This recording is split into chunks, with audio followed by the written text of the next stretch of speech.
Welcome to the 12th SIP, a special interview series from SIP Brooklyn, 12 cafes, 12 conversations, 12 rapid fire questions, and one wild card, a deeper look at the people, passion, and purpose behind some of Brooklyn's most thoughtful cafes.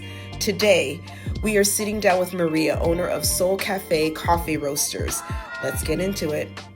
Good morning, Maria. Good morning. So today we are here at Soul Cafe Roasters, Yeah. located in Bed-Stuy. And I think we are at the intersection of Halsey and Lewis Avenue. Yes. 478 Halsey is the address, but the door is on Lewis, just to be extra confusing. 12th SIP. It's a rapid fire question. And so let's get going. What's your original story? So I was born in Romania, but I left at a very early age, and I grew up in Canada. As we found out in our correspondence, fellow Canadian, great. Grew up there, moved here about 10 years ago to Brooklyn. And we were supposed to come here for 2 years, my husband and I, and we built some roots, to say the least. And we love Brooklyn, so now we're here. Okay. Question number 2, what inspired you to open up a coffee and tea shop? So this is my husband's passion project. We both have our interests. Mine is interior design. And I think during COVID, he's been into coffee forever. He's a banker, but decided to take a barista lesson just to make better coffee at home. And then during COVID, I think that really forced the home experience to evolve. And we just said, when are we doing this? When are we going to open a shop? It was sort of the vision for later, for retirement, sort of. And we had a friend that was in the business whose warehouse became available to share. And we just jumped right in. Yeah, we said, let's open a shop. And then we said, you know what, let me start with opening a roaster. Just from my perspective, I felt like we could really hone in on our beans and provide a product that nobody has, or at least I didn't want to sell someone else's product. I thought the product was just as important as the experience. So that's what happened. I just no plan, just dove right in, said, let's open a roaster. And that was an adventure, to say the least. Okay, a true entrepreneur spirit. Right. Why Brooklyn and why this specific neighborhood, Bed-Stuy? I think Bed-Stuy is most reminiscent of Toronto. And what I mean by that is just like a melting pot of culture. It feels like home, Manhattan was very busy. It was very transient. I felt like, okay, let's find a place where we feel like it's home, but you can go to work and come home after, right? The suburbs didn't quite cut it in terms of the, culture and restaurants and all of the things that you get here in Brooklyn. It's just nice. If you know Queen West in Toronto, it feels like I love Queen West, and this feels like an exponential version of that. Every street has a personality. I mean, you can get everything here. The restaurants are incredible, the culture, the fashion, the music. I mean, it's just like I said, a melting pot of culture and also all great things. Number 4, what does Soul Cafe mean to you beyond just a business? I think, again, I take it back to it being a passion project. Yes, it's a business, but right now, business isn't really the focus, or scaling isn't the focus. It's how do we create the experience that we want? What do we want out of a coffee shop? We feel that, it's not something we can get everywhere. We tend to go and travel to coffee shops we like. And now this is an opportunity for us to bring to the table exactly what we want. And we just want the perfect coffee, the perfect experience, and pairing that with music and seeing where that goes. So yeah. The last time I came here, you had a DJ, so that was cool that you had. That was our second. Yeah, that was our second event, and it's exactly what we envisioned. That was such a great day. Everybody was feeling good. Everybody had a good drink. The feedback was incredible, and it just really you brought the soul. To yeah, this cafe, exactly, right? Exactly. Okay. Question number 5. is how would you describe your community and who do you serve? So we serve coffee enthusiasts, but also people that just, how do I say this? Like without, I don't want this to sound at all pretentious, but like an elevated experience. And what I mean by that, it's not necessarily like how do you quantify luxury? Like it's just someone that really cares about the product and um, someone who appreciates like the effort that we try to put in terms of like educating ourselves on how to roast. Like we take it all the way back to the farmer. We try to deal with, let's say, importers that treat their farmers well, and it gets all linked is what I'm saying. And our community extends beyond just Bed-Stuy. So like this is the sort of the end game, like that we serve our local community with, who purchases the coffee, but there's just so many other communities that we also service that, the residents maybe don't see, but it's important to us. Okay. Yeah. Question number 6. We are at the halfway mark right now. What makes your offerings different from any other spot in the borough?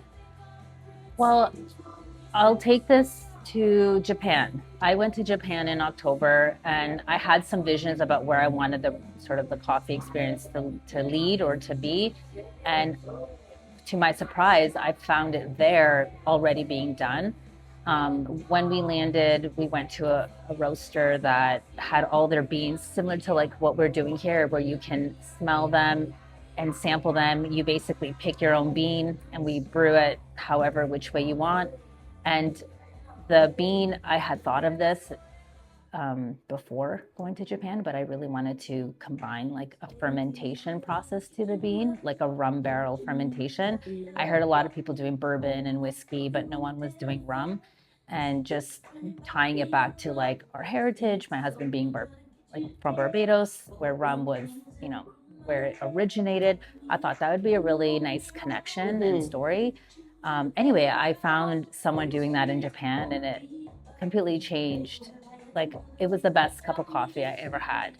And I said, I don't see a lot of that here. I see a lot of coffee shops, but there aren't a lot of coffee shops that really focus on the different sort of levels of beans and what that entails. So I think, for example, wine, you have like different variants of wine and you can really go to a high-end wine or there's lower end wines, medium wines. Beans are like that, right? They're complex and in fact more complex than wine. And I think just trying to get that education out there so people can be informed, not from like a condescending way, but to make just the variety the and variety, just the levels, the tiers of what you could try. So that they can experience something new and then make the right decision for them, like what it is they like. Okay, it's very interesting. I would love to learn more about that too. All right, question number 7. So what's your most popular or signature product and why would people love it? That's a hard question because everything on our coffee menu is a derivative of the espresso. So for me, I would say the espresso is our like main product, and then we basically spin off of that, right? Like depending what kind of drink you want. But at the core of everything is the espresso. Okay. Yeah. Number 8, how long have you been in business and how has the journey been? So we've been in business, we've been roasting for 3 years, but the cafe is very new. We've only opened since February of this year. And then you asked me how the journey's been. Yeah. Very difficult. Yeah, as it should be for new, new openings. You start with, thank God it's a passion project because unless you have the passion, like you can get discouraged and I would say lose the drive very quickly. There was a huge learning curve, a lot to just take in from, roasting. Everything is its own thing to learn, like when you're an entrepreneur. My next question is number 9. What's been your highest high since opening? Well, funny enough, the day you came, that event was my highest high. It was I would say the best day the shop performed, and then like to pair it with like this fantastic experience, like you know, when like you see something and it's like, oh, it And it came to culminates to it came to fruition. fruition. Yeah, it More of was an great. ideal executed, and then the whole Exactly. experience. So you were present in your own event. That was great. Yeah. Yeah, for sure. Number 10. What has been your hardest moment, and what did it teach you? The hardest moment was to keep traction when you spend so much time trying to execute on a vision, and then you realize, wow, I've put so much time on the vision, but nobody knows about it. And I think having the time and realizing like, okay, yes, it's good to have a vision, but you also have to disseminate the information somehow and Right. get your word out there and put yourself out there. It's not that I was shy or anything to put myself out there, but it's balancing the time, and that was the Right. biggest challenge. I mean, when you're in execution mode and vision mode, and then you have to have this other component of That PR. Yeah, that was the And biggest hurdle. yeah. Like, how do you scale? It's like you have limited finances to do what you need to do, and you know, you have to figure out like, how do you scale? How do you grow? Right. How do you get the business going? It's like Right. you've finalized the concept, but you know. Yeah, but you have a Work. strong team behind you, so Yes. that's Well, great. now it's been so helpful, like getting baristas to help. I mean, I could be back there, but then the problem is like, if I'm doing all the baristing, then I can't Do the other grow the vision. components, So you right? have to find a balance. So we are at question 11. How do you show up for your community beyond the cup? Yes.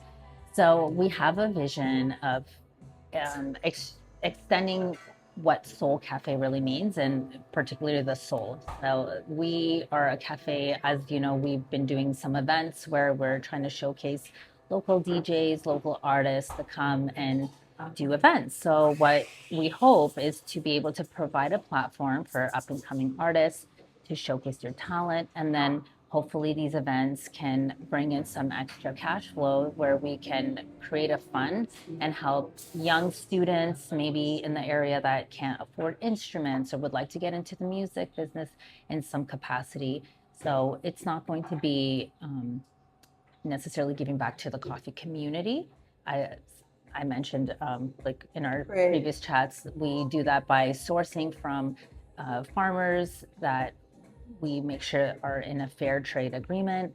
But for our local community, we hope to extend that arm or branch through music. Nice. And then you also give an opportunity for people to come in here and network. Yeah. Because what I seen here is like a gathering of like people from the neighborhood, loving the music, loving the coffee, and then gifting each other with good conversation 100%. and network. So you're establishing new friendships. I think this is unique to Bed-Stuy. Since I feel like everyone has talent, like you talk to people and it's just incredible what everyone's doing, and the networking can work because everyone's got something to offer, and something that somebody else wants, you know what I mean? So number 12, which is our last question, well, almost last. What's next, and where are you taking this? So we're gonna keep going. We, I mean, the business, it has two parts, right? We have the retail cafe where we're engaging in the local community and doing events and so forth, providing excellent coffee. And then we also have our wholesale, and that's a little different. This is for other people who want to open up coffee shops.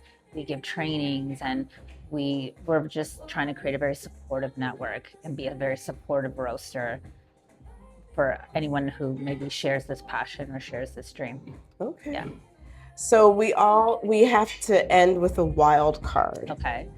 And this wild card question is, if you had to describe your tea selection, because I love that you have a large menu for your tea. Yeah.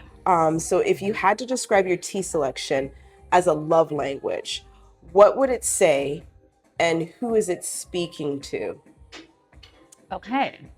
So I would say the love language would be touch.